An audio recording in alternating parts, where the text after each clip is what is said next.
I were a Republican looking out in this crowd, I would be very nervous.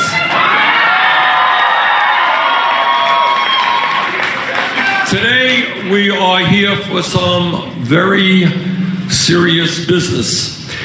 And that serious business is re-electing my good friend, my colleague, Tammy Baldwin, back to the U.S. Senate.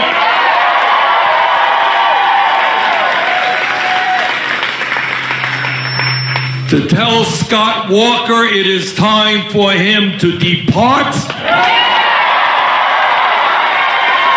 And to elect Tony Evers as governor. To elect Mandela Barnes as lieutenant governor. To elect Randy Bryce as the congressman from the 1st Congressional District. And to send my old friend Gwen Moore back to Congress for another term. Now let me give you a brief history of U.S. politics in recent years, because it ain't complicated. 4 years ago, in the United States of America, in our midterm elections, we had the lowest voter turnout since World War II. All right? Almost 2 out of 3 Americans did not vote. And the Koch brothers and the other billionaires spent an enormous amount of money, put money on TV running ugly ads against candidates like Tammy and others. And people say, it's a midterm election, I don't have to vote, and they stayed home. And working people stayed home, lower income people stayed home, people of color stayed home, young people stayed home. Not this time is exactly right.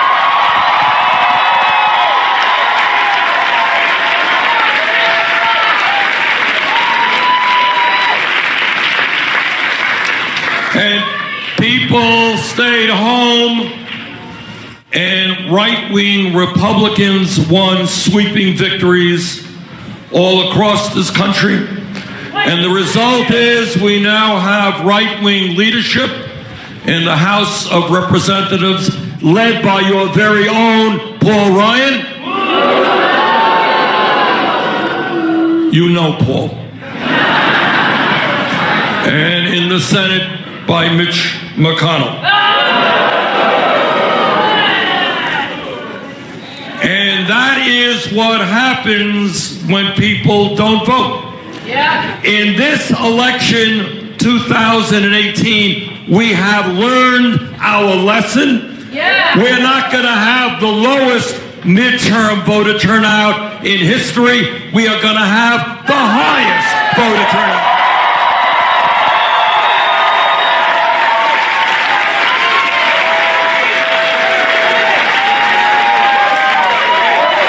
And I want to say, and this is a wonderful turnout. I see people of all ages here. But I want to say a special word to the young people.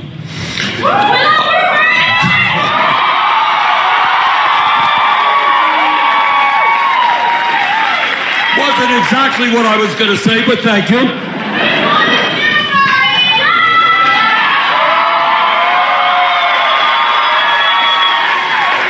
And what I want to say to the young people, no offense to those of us who are older, the young generation in America today is the most progressive generation in the history of this country.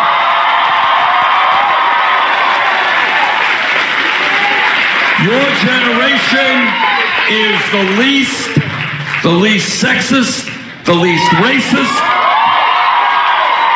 the least homophobic, the least bigoted generation in the history of America. And your generation cares deeply about the health of the planet and about climate change.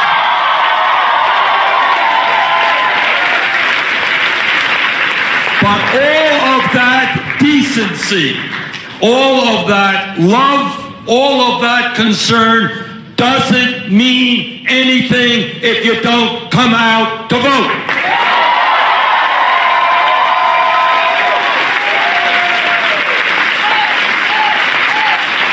And mark my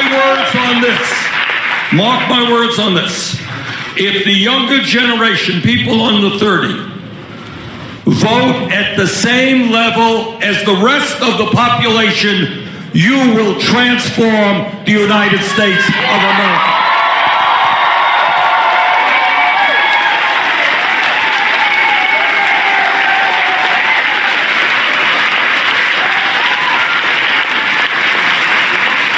So Tammy and Nina and everybody else, what we are asking of you is not only to come out and vote, not only to do early voting, but do something else. And I know it may be a little bit uncomfortable, but we are living in uncomfortable times. And we got to do sometimes things that make us a little bit nervous. And that is what we have. I think we have well over 1,000 people here. It's a great turnout. And that means 1,000 votes for Tammy and the other great candidates. But if each and every one of you goes out of your way and starts talking to family members and to co-workers and to your neighbors, and you say, you know what, I know you don't usually vote, but this election is so very important. Come on out with me. I'll walk you to the polls. In fact, I'll even cook dinner for you on election night.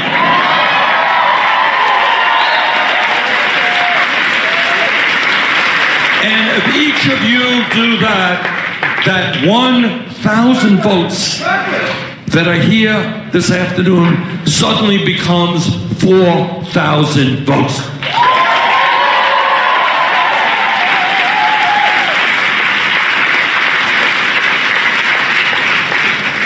And let me say something about voting turnouts and democracy.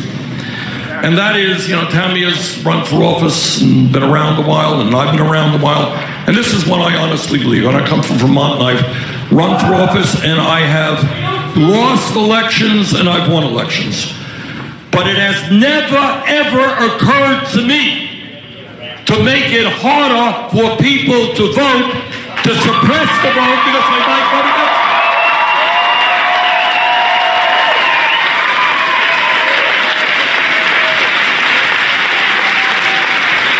You know, Tammy and I have conservative friends, and we debate the issues, and that's fine. That's American democracy.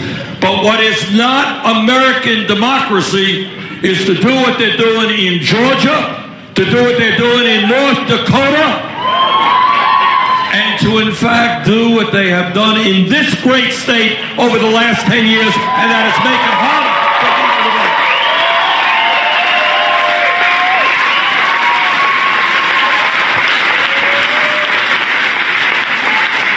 And I mean this seriously, okay? I've been in a million debates and in a million campaigns.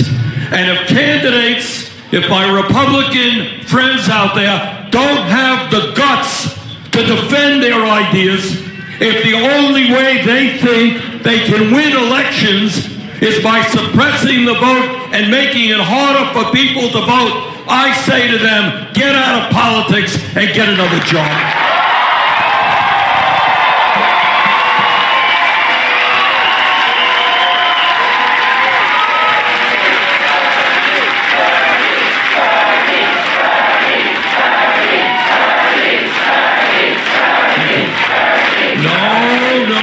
No, it ain't Bernie, it is you. You are going to transform this state, and you are going to transform America.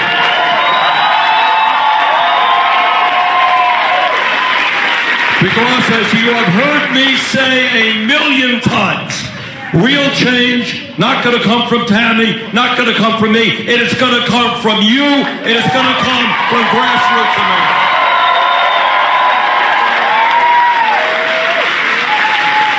Now, I am more than painfully aware that Wisconsin, in the general election, voted for Donald Trump by a small margin. But I have the strong feeling that a lot of people who voted for Trump in 2016 did not know that he was a pathological liar, that he would say one thing and then do the very opposite. When Trump ran for office, some of you may recall that he told the people of Wisconsin and Vermont and America that he was going to provide health care to everybody. Remember that? Health care to everybody is what he said, but when he became president, he helped lead the effort to repeal the Affordable Care Act and throw 32 million Americans off of the health care that they have. I want you to think about, just think for 1 second, what would have happened if by one vote Tammy and I had not helped defeat that horrible proposal. Think about your friends. Think about your friends and family members who are dealing with cancer, dealing with heart disease, dealing with diabetes, who suddenly would have lost their lifeline and their insurance. And think about how much suffering and death would have occurred. So you got a president who told people of Wisconsin, health care for everybody, but he did exactly the opposite. You have a candidate in Donald Trump. When he ran for office, he said, what was right? He said, we are going to take on the pharmaceutical industry. We are going to take on the drug companies. 2 years have come and gone, and drug prices today are soaring and higher than they have ever been. Donald Trump said he would take on the drug companies, but he lied. During his campaign, Donald Trump said, I'm a different type of Republican. Paul Ryan, actually, he mentioned, Paul, correctly, wants to cut Social Security, Medicare, and Medicaid. Not Donald Trump. I won't do that. And I say to the people of Wisconsin who voted for Trump, he lied to you, because in his last budget, he proposed $1 trillion cut to Medicaid, $500 billion cut to Medicare, and a $72 billion cut to the Social Security Disability Fund. Just a few weeks ago, and we don't have the time to catalog all of Trump's lies. We'd be here day and night, day and night. But just a week ago, Trump gets in front of, I think it was 60 Minutes, and he says, you know what, there are differences of opinion about climate change. No, there are not differences of opinion. The scientific community is virtually united in telling us that climate change is real.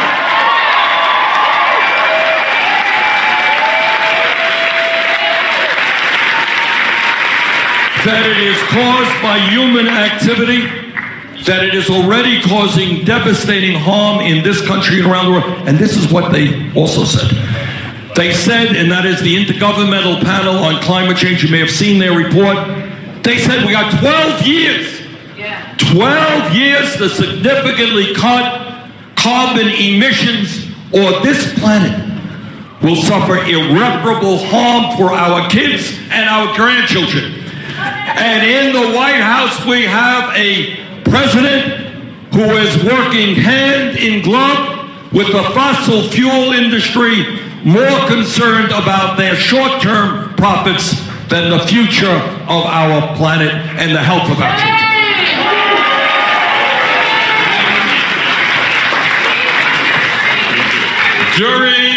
During the presidential campaign, Trump said, I am going to take on Wall Street and I'm going to take on the establishment. But Trump ended up appointing more billionaires to his administration than any president in the history of this country. You are not taking on the establishment when you appoint billionaires after billionaires and when you deregulate many of the large banks on Wall Street. Trump, you are not taking on the establishment. You are part of the billionaire establishment.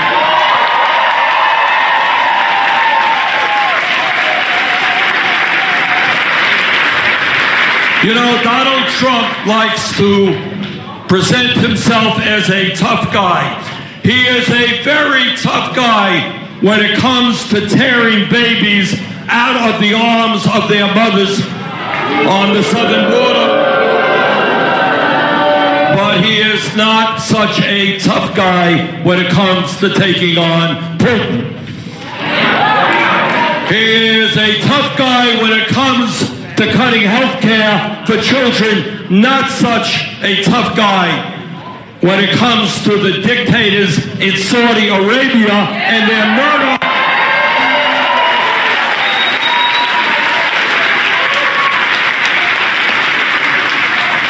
He is a tough guy when it comes to mocking women who have been subjected to sexual assault. Very tough guy, but not such a tough guy when it comes to dealing with dictators all across this world. And I want to say something about that.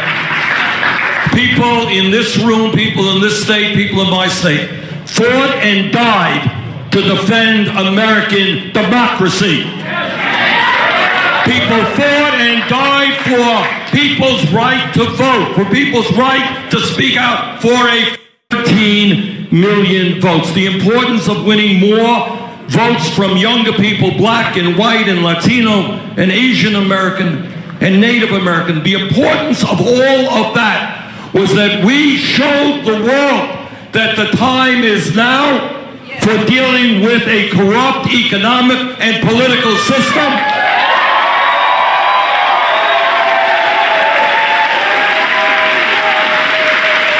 And that together the American people are prepared to stand up for economic, social, racial, and environmental justice. And the result of all of that, the important result, is that ideas that are just a few years ago seemed radical and extreme, and we were attacked day and night by every editorial board writer in America and by the establishment. All of those so-called radical ideas are now strongly supported by the American people. Thank you, Wisconsin.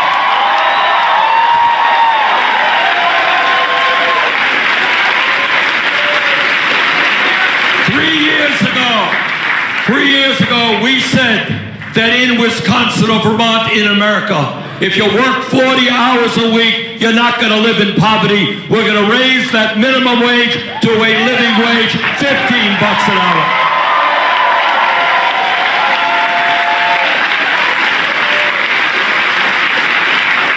And guess what? All over America, cities and states, and by the way, Amazon now paying $15 an hour. And we said that it is absurd that in America, 8 women are making 80 cents on the dollar compared to men. We're going to have pay equity, equal pay for equal work.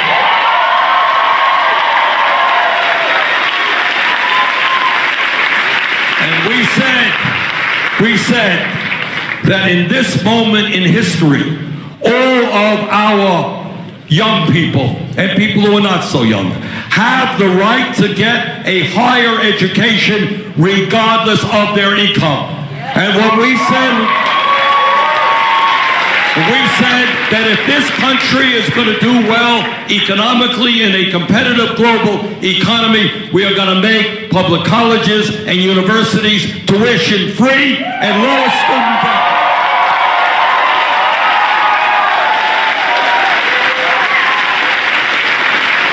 And all across the country, you're seeing states and communities moving in that direction.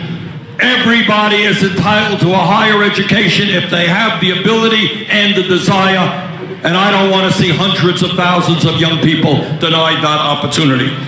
And we said a few years ago something that really speaks to what we must become as a nation. We said that in America, health care must be a human right, not a privilege.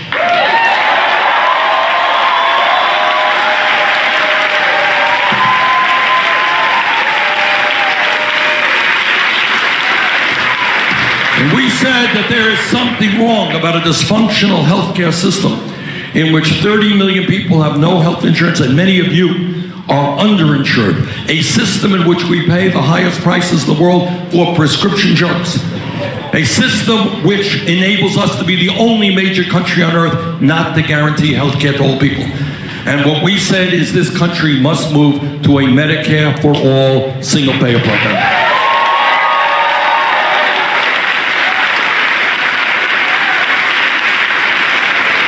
And guess what? With Tammy's support and with the support of a number of members of the Senate, the last poll that I saw on that issue has 70% of the American people supporting Medicare for all.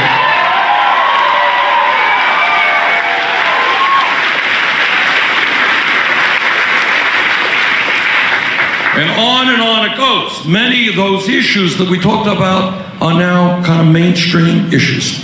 And we're making real progress on that, and we should all be proud of that. But when we talk about Trump, I want to say one more point. And that is, yes, Tammy and I disagree with Trump on his economic policies, on his climate change policies. But there is a deeper level that we have very, very strong offense to what he is doing. And that is the following.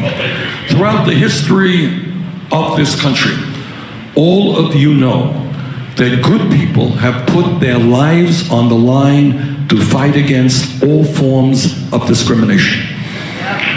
From the days of the first settlers coming here, we all know the terrible things that were done to Native Americans. We all know about the abomination of slavery and racism and segregation. We know that 100 years ago today, women in America did not have the right to vote. We know about all of the ugliness that was pushed on the LGBT community. We know about the religious bigotry, the prejudices against Catholics and Italians and Irish and Jews. We know all of that history. But we also know something else, that over those hundreds of years, good people, brave people, put their lives on the line to understand that we are a common humanity, that no matter where we were born, what the color of our skin is, what our sexual orientation may be, we are one people.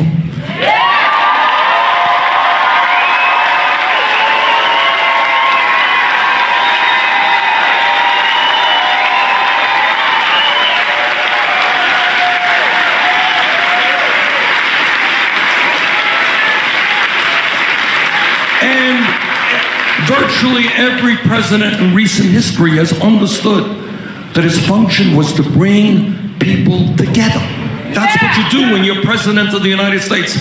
But now we have a president who, for cheap political reasons, thinks that he can win votes by dividing us up, by getting one group of people to hate another group. And I say this from the bottom of my heart to Donald Trump.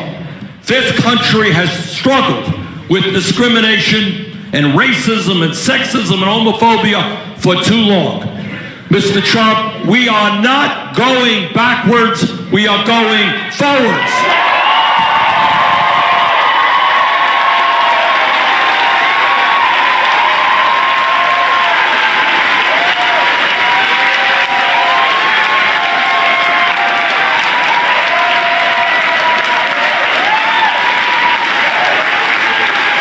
So brothers and sisters, Right now, we got 2 weeks to an election. Let's do it. Let's tell Trump and his friends, let's tell Trump and Walker and all of these guys that we want a government and an economy based on justice. We want a government and an economy that represents all of us and not the 1%. And we are going to begin the process of making that happen today and through tomorrow and the next day until November 6th. Let us